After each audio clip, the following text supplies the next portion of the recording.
আসসালামু আলাইকুম প্রিয় দর্শক। সকালে ভাইয়া পিলাস্টারটা বাইরে আর মধ্যে দিয়ে ভালো করে ভিজাই দিল।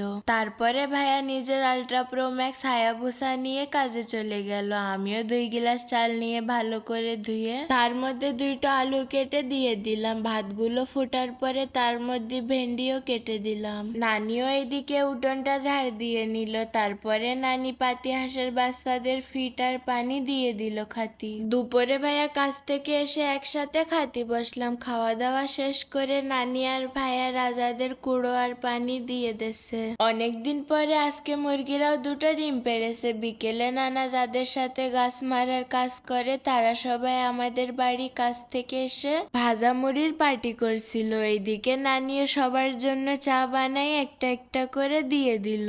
নানির হাতের চা খেয়ে নানাও ঝাঁটা হাতে নিয়ে উঠোনটা ঝাড় দিয়ে দিল। আমিও মোরগ মুরগিদের খাতি দিলাম। ভাইয়া আগের দিন যেই কই মাছ ধরে এনেছিল নানি সেই মাছের তেল কই করেছে। দেরি না করে বসে তেল কই দিয়ে ভাত খেয়ে নিলাম। তারপরে নানিও তেল কই দিয়ে ভাত খেয়ে নিল। এইদিকে আমার শার্টলেস নানাও বসে তেল কইয়ের মজা নিয়ে নিল। শেষ আমার ভাইয়াও খেয়ে নিল। আবার দেখা হবে নেক্সট মিনি ব্লগে। আল্লাহ হাফেজ।